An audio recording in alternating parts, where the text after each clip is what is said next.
So this next video is 10 celebs or missing celebs who were never found. You know it gotta be crazy, right? If a celebrity don't get found. Because if you like me, then you see it all the time that when it comes to celebrities, they get preferential treatment, right? So if me or you go missing, it's different in the response if Taylor Swift goes missing or something like that. You get what I'm saying? So these cases got to be crazy. So let's get to it. Since celebrities spend their lives in the spotlight, one might imagine that it would be almost impossible for them to go missing without someone coming forward with information on their case. But in reality, many very well-known people have disappeared, never to be seen again, and their fates remain unknown. Number 10. Many fans of the show NCIS New Orleans would be surprised to learn that Zoe Mlen, one of the stars of the show, has been missing since April of 2019, and that a warrant has been issued for her arrest as a result. Strangely, the case didn't make any headlines after Zoe, who was 46 at the time, disappeared with her then 6-year-old son, Sebastian. Hence, many of her fans are only now learning why she hasn't appeared in any other TV shows or made any public appearances for years. Jean-Pierre Guy Julien, Zoe's husband and Sebastian's father, has opened up to media outlets about the case, stating that he's not seen either of them since April of 2019, and hence she's been charged with kidnapping, since she didn't inform the boy's father that she was planning on leaving. While neither of their whereabouts is known, it's assumed that Zoe and Sebastian are together. Julien has speculated that they might be somewhere near New Orleans in Louisiana. Now, for you NCIS viewers, you'd be like, there's no way. She's way too noticeable. I don't know who she is, and I don't watch NCIS like that. So I wouldn't know who she is. And then also you got to think of this too. Take this into account. Since COVID, going out and wearing a mask, nobody would bat an eye. It's normal now to go out just rocking masks and different things. COVID made it normal. So anybody can go out and disguise themselves with a mask on and you not think nothing of it. Since he was told by someone close to him that this was the case, though he didn't divulge who he heard this rumor from or how this source obtained this information. But this is not the first time that Zoe has had issues with Sebastian's custody, since she was accused by Julien of kidnapping in 2018, when she and the boy moved to Canada without informing him. But in that instance, the move was not found to constitute kidnapping, and the charge was ultimately dropped. She also stated that the move was very necessary, since she'd landed a role on the TV drama Designated Survivor, for which she had to relocate to Toronto. The judge overseeing the case stated that both Zoe and Julien knew that, because of the nature of her work, she may have to travel outside of Los Angeles, and hence she cannot be expected to obtain permission every single time. He added that the boy would be cared for in a more stable environment, where he'd to travel with his mother, rather than living with his father. This came after the couple went through a tough and chaotic divorce that then resulted in a custody dispute. While this battle was still ongoing, Zoe and Sebastian suddenly disappeared and have not been seen or heard from since. Following this, Julien posted to social media for anyone with information on their whereabouts to come forward, adding that Zoe was wanted for kidnapping. Zoe's also wanted for child custody deprivation, since Julien would have been granted permission to see his son regardless of the outcome of the custody hearing, and since the pair is nowhere to be found, he's been deprived of this privilege. But the case also contains accusations from Zoe that Julien was abusive towards their son while they were married, specifically between 2014 and 2016. At the time, he was taken into custody and hit with 2 charges that we can't even mention here. But Julien stated that says a lot. And it kind of makes sense, but we'll never know if these are false accusations or not. But doesn't that kind of make you say, oh, well, then that would explain a person just abruptly leaving and taking the kid and nobody hearing from them and them going on the low, pretty much underground. Like, that would kind of explain it. So, which sucks because you don't know who's telling the truth. that these charges were false and malicious, and he expressed his surprise at how well Zoe had planned to have him arrested on charges that, according to him, are complete fabrication. An investigation into the allegations was conducted, but due to a lack of evidence, the charges against Jillian were eventually dropped, but he did remain incarcerated for 4 months while the case was ongoing. Many of Zoe's fans are left wondering if she'll ever be seen again, and whether she'll be able to identify her actions in court if she's ever tracked down by the authorities. Number 9. Frank Morris, along with 2 brothers, Clarence and John Anglin, have attained celebrity status since they famously escaped from Alcatraz prison in 1962, becoming the first and only inmates to ever breach the prison's walls without either being caught or losing their lives in the water that surrounds Alcatraz Island. There is, of course, much speculation about whether the 3 men ever made it to land alive, but many people feel that this is the case, and that they managed to live out their lives without ever being tracked down by the law. Guards at the prison only realized that the 3 were gone when they conducted their rounds on the morning of the 12th of June of that year. They were fooled into thinking that the inmates were soundly asleep in their beds, since the escapees left papier-mâché heads on their pillows. The 2 Anglin brothers were serving time at the prison after they were apprehended following a bank robbery, whereas Morris had been in a different prison for robbery, but he escaped, and when he was eventually apprehended, he was sent to Alcatraz with yet another burglary charge added to his sentence. When the escape was discovered, the resulting investigation revealed that the 3 men had been planning it for about 6 months, starting by loosening the air vents in their cells, allowing them enough room to crawl through. They then managed to get their hands on about 50 raincoats, and from these they constructed a raft and life preservers, following instructions that they had discovered in a magazine. Next, they fashioned a pair of paddles or oars, as well as a tool that could be used to inflate the raft once they were ready to get into the icy water. When the night came to make their escape, they climbed to a ventilator in the prison's roof via a series of pipes.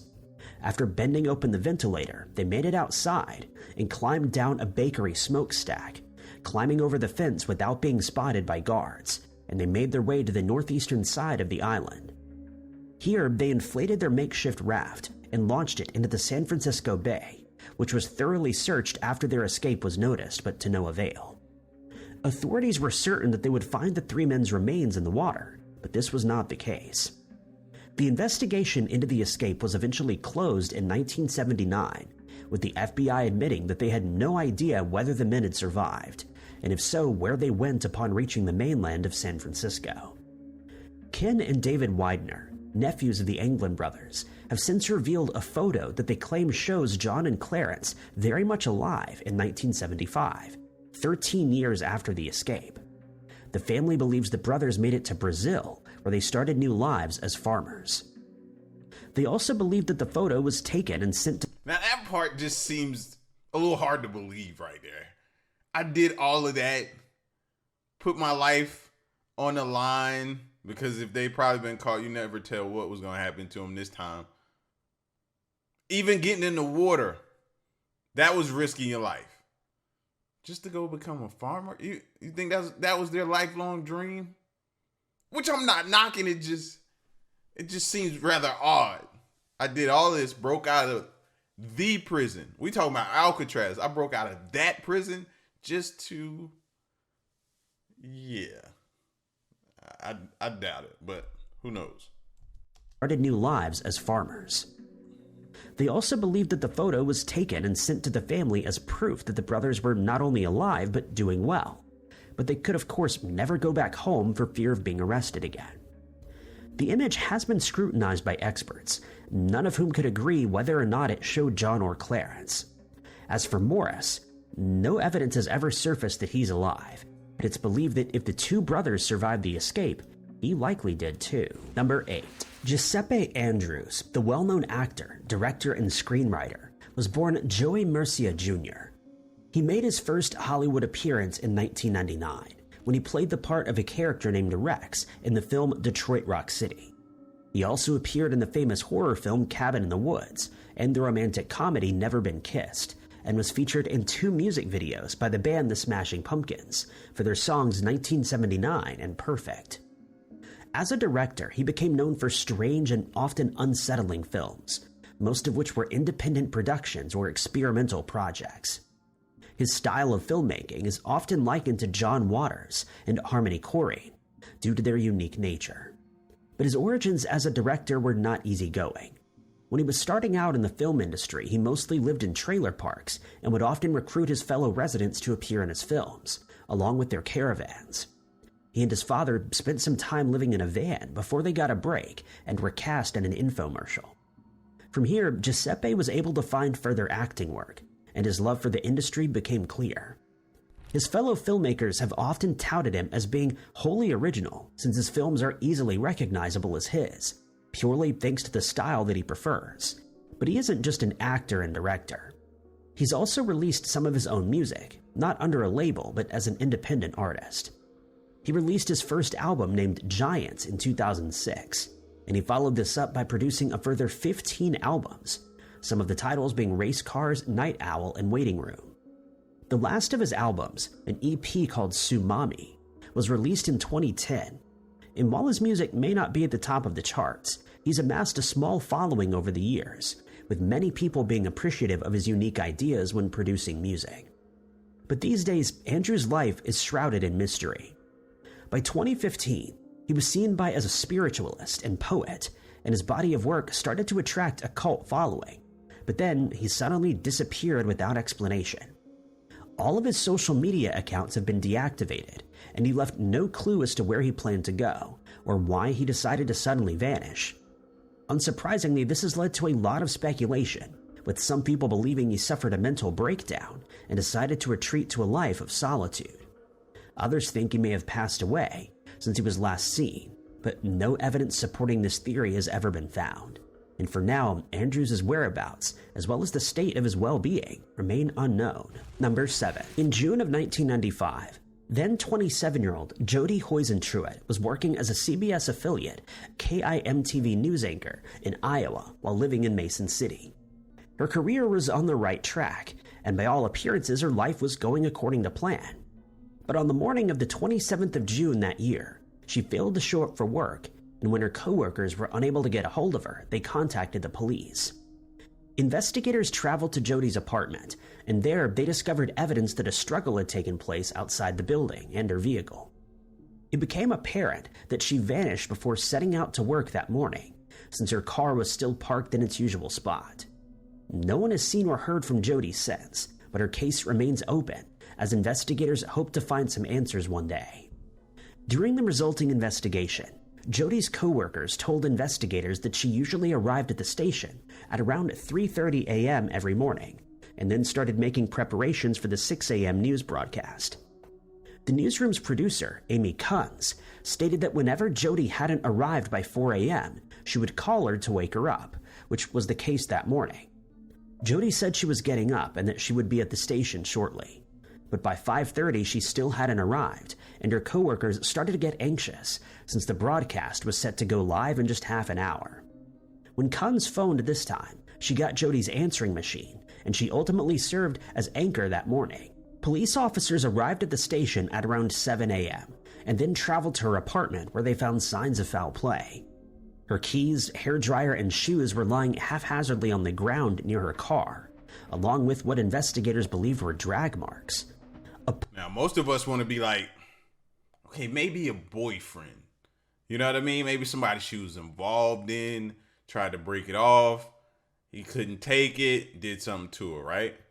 But these days, with everything you're seeing going around with politicians, I think some news anchors should have security. You know? Because if you ever look in those, like if you're on TikTok looking to the right, looking at the comments, or in YouTube looking under the comments, like there's some people that you have to be like, yo, this person needs to be on somebody's list somewhere, and he or she needs to be heavily monitored. And then we just recently saw what happened with the politicians at their home when the fake cop showed up at their door and what he did to them. So I don't know with this one. I can't just jump out there and say, well, maybe look into previous relationships. They should, but you can't definitively say that's who possibly did it. Palm print was found on the vehicle, but it was never matched to anyone. The Winnebago River was searched, as was the surrounding area with the aid of sniffer dogs, but no further evidence was uncovered.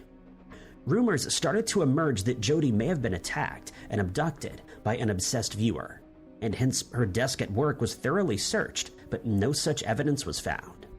With no further leads to follow, the FBI joined the investigation. It was then revealed that Jodie had contacted the police 9 months before her disappearance to report that she was possibly being stalked by someone. She stated that she'd been jogging one morning when someone driving a black truck started following her around. The driver was never identified, and Jodie never mentioned the incident again. Then, on the 1st of June that year, the police announced that the case was being officially investigated as an abduction. A few of Jodie's neighbors reported hearing someone screaming that morning, but they never reported it or investigated. Several people also revealed that they'd seen a white van in the parking lot that morning, but had never seen it before, and hence had no idea who it belonged to. It's believed that the last person to see her was her friend, John, who told investigators that Jodie had visited him on the night before she vanished. It's also known that the pair had spent some time on John's boat at times, and had done so on the weekend prior to her disappearance. Several of Jodie's friends came forward to report that they believed John was obsessed with her, having gone as far as naming his boat after her, and that he may have had something to do with her abduction. But he was never officially named a suspect. It's also been suggested that a man named Tony Jackson was responsible for the crime, since he was known to be violent and was later incarcerated for assaulting several women. Number 6. Amelia J Zelko, a journalist who was better known to her friends as Molly, mysteriously disappeared in 1957, and to this day no one knows what happened to her. Some people think she was a victim of foul play, since evidence of the mob's involvement was found, but this has never been proven. At the time, Molly was the co-owner and business manager of The Spectator, a newspaper that was published in Joliet, Illinois every week. The stories featured in the paper were usually aligned with her interests, which included true crime, political corruption, organized crime, and gambling, to name but a few.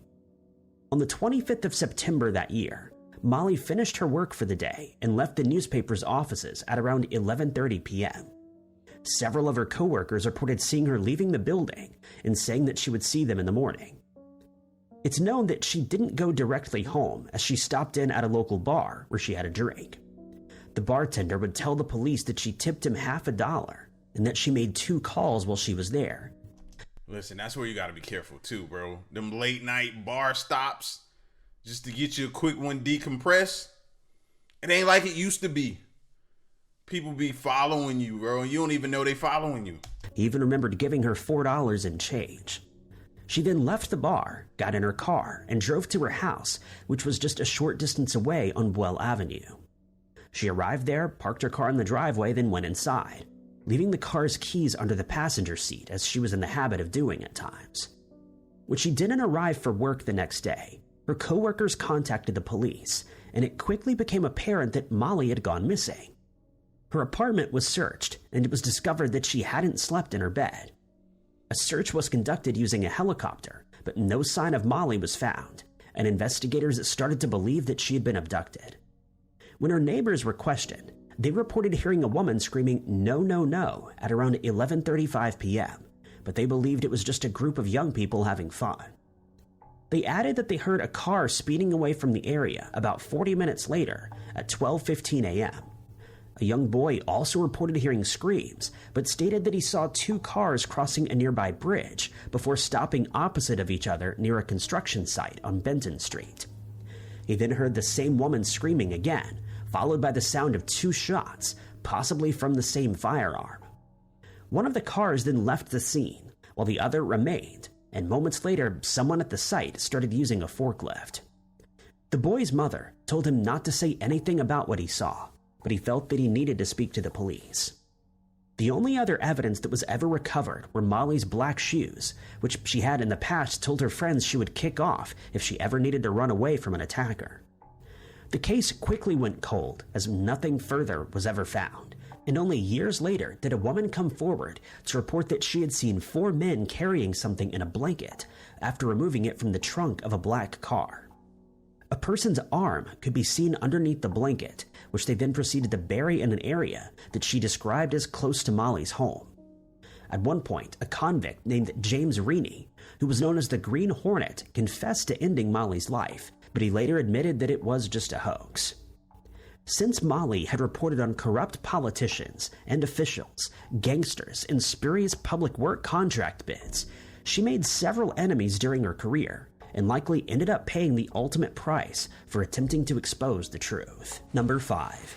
Michel Trudeau is probably best known for being the son of the former Prime Minister of Canada, Pierre Trudeau, and the younger brother of Justin Trudeau, who also served as the former Prime Minister of that country.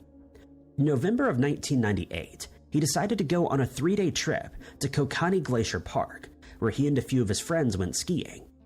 The group spent 3 days on the slopes, and on the 13th of November, Michel and 3 of his friends were on a trail leading out of the park to head home.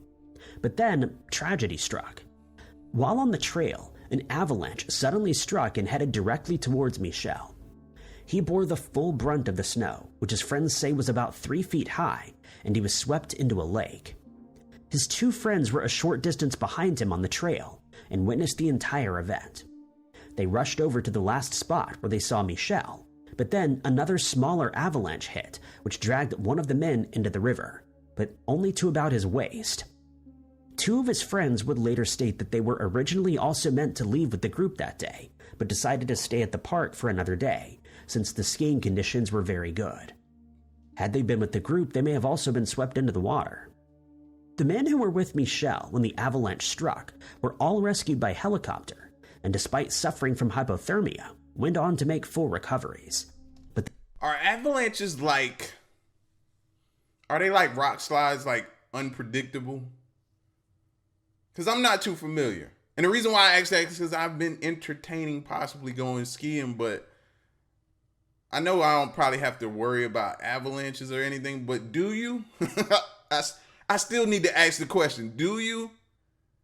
Because I've seen some videos, and when that snow and ice falls and you get trapped in it, they say it's like almost like quicksand, which you trying to move, but you just can't. Like, yeah, y'all brave going out there. And then my second thing is, do you think his friends did something to him and then made it look like the avalanche did it? It's my thoughts as well. Just something to think. the search for Michel didn't go as smoothly. The lake was searched, but even before this was done, the RCMP speculated that Michel had drowned and that his remains would never be found. Nevertheless, a month-long search was conducted, during which nothing was found. Eventually, the Trudeau family made the tough decision to call off the search, and to this day, none of Michel's equipment or clothing has ever been recovered from the lake. Number 4. Lena Kaiser may not be a household name in most countries, but in 2002 she rose to fame in Germany after participating in that country's version of the talent show Idols. In a biography that she released after her appearance on the show, she described having a difficult upbringing with a mother who'd gotten married 7 times, resulting in the pair moving around a lot. She also stated that her mother would often become abusive towards her at times when she'd been drinking, and that she would become physically violent. As a child, she trained as a dancer, and after graduating from high school, she started training as a child care worker. But in 2002, she learned that a television talent show was looking for participants, and she decided to enter. Her appearance took audiences by surprise, but thanks to her talent, she reached 3rd place overall. In 2004, she took part in the German version of the reality TV show I'm a Celebrity, Get Me Out of Here, where she once again attained 3rd place. She also released a biographical musical film called Danielle the Magician, but it didn't make much of an impact at the box office. She then launched a marketing company called Positive Energy and went on to release several albums, some of which saw some success in Germany. In 2011, she started hosting a show called Danielle's Bistro. She participated in the dance show Let's Dance, where she and her partner ended in 6th place, and she released her last album in 2016. She had studied acting in Berlin, and in September of 2018, decided to travel from Hamburg in Germany to New York on a cruise ship. But before she went on the trip, her father tried to dissuade her. He would later tell investigators that she'd started acting strangely in the days before setting out, and he believed that she may have been in the middle of a psychological episode. But despite his protests, Lena decided to board the ship, where her strange behavior only continued. One fellow passenger who was staying in the cabin next to hers reported that she could often be seen and heard talking to herself, but they decided not to interfere with whatever she was going through. It's believed that she created an Instagram account while on the ship, though the account was never verified, and she started uploading selfies that she had taken while aboard, but then she suddenly vanished. It was discovered that she vanished while the ship was about 115 miles from St. John's in Newfoundland, and a search was immediately organized by the Canadian Coast Guard and 2 other ships. The search was suspended the following day, since the temperature in the water was about 51 degrees, and it was certain she would not have been able to survive it for that long. Nothing further was ever found, and in 2020, a petition was filed to have Lena declared legally deceased. The petition was granted in March of 2021, and the day of her passing was listed as the 9th of September 2018, the same day she vanished. Number 3. Bollywood actors are among some of the most recognizable faces in their respective countries, one of which is Raj Matani, who made his acting debut in 1975 when he appeared in a film called Kags Ki Now, which was directed by B.R. Ishara, a famous 70s director. But his acting career didn't fully take off until 1980, when he appeared in a staggering 8 films, and before long he started to gain some recognition as an actor. Soon, he started receiving offers to appear as a starring actor, usually as a protagonist with good intentions. By the 1990s, he'd started branching out into television, but due to the steady decline of his career, he started falling into a depressive state. By this time, he'd gotten married to a woman named Rupa, with whom he had 2 daughters, but his family decided to distance themselves from the spotlight and were only seen on a handful of occasions attending award ceremonies. But they were wholly supportive of his career. Following a string of films, Raj started to feel like he was being typecast, and since he started looking for more diverse roles, he struggled to find consistent acting work. His finances started to decline, and as a result, his wife and daughters decided to set out on their own. This only further contributed to his already fragile state of mind, and as his depression deepened, he was admitted to a mental asylum located in Mumbai. It isn't known how much time he spent in the facility, but in search of change, he decided to relocate to New York in 1994, in hopes that he would find work there, despite not being nearly as famous as he was back home. But then he suddenly vanished without a trace. A few witnesses came forward to report that they'd seen Raj driving a taxi cab in New York, but this was never verified, and it's been suggested that this was a case of mistaken identity. Others suggested that he was still living in New York, but that he'd started living as a recluse after failing to find work as an actor. Neither of these rumors were ever proven, and Raj's disappearance continues to baffle his friends, family, and investigators.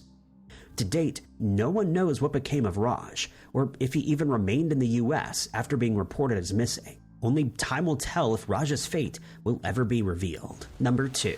Die-hard basketball fans will be familiar with the name John Brisker, who played for the Seattle Supersonics in the 1970s, after being a part of the Toledo Rockets and the Pittsburgh Condors teams. He was described as having a tough childhood, moving around a lot since his family struggled to afford rent. He spent much of his youth living in the projects, which he found very frustrating, but he chose to vent that frustration on the basketball court, and soon found that he had a talent for it. He was chosen for back-to-back ABA All-Star appearances in the early 70s, but was also known to be somewhat of a tough customer with an explosive temper.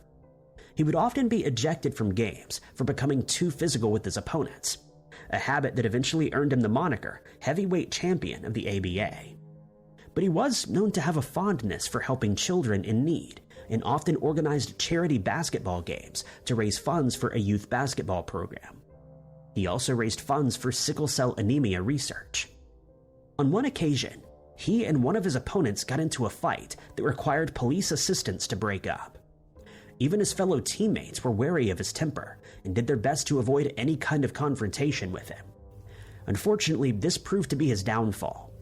His continued clashes with other players, some of whom were legends by this point, and his head coach Bill Russell, resulted in Brisker receiving several fines and demotions, and before long, Russell started leaving him out of the team's starting lineup.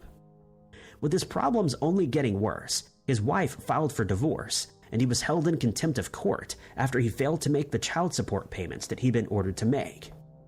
He decided to exit the league in 1975 and had a child with his then-girlfriend, Khalila Rashad, after which he attempted to start up a business of some kind, but by all reports it failed.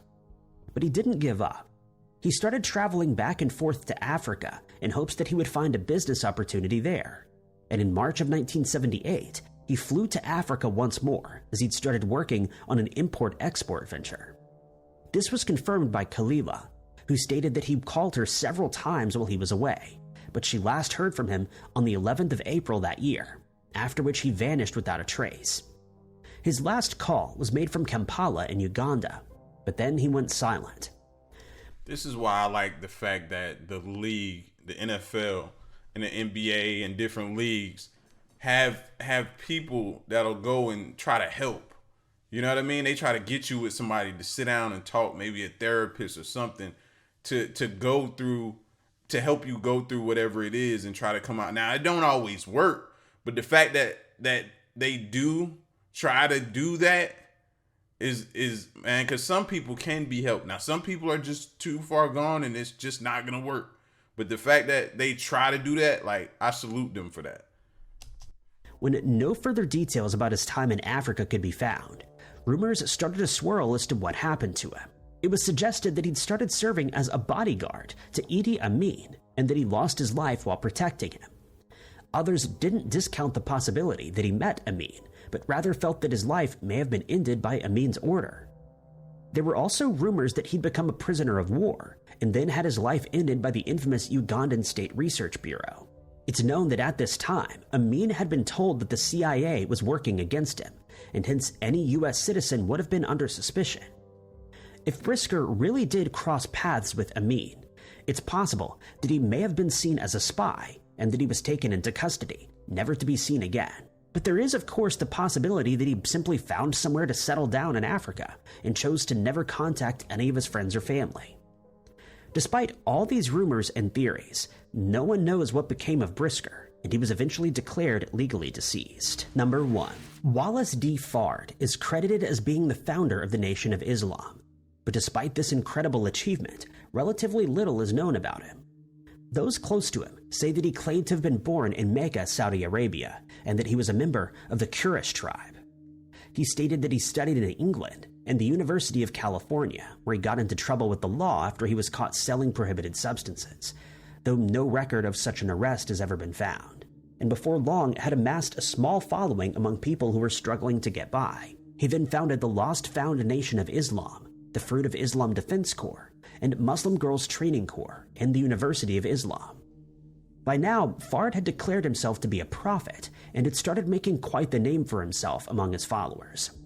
He was known to be very handsome, as he had thick black hair and eyebrows, and was usually seen wearing thick robes with a Turkish fez on his head.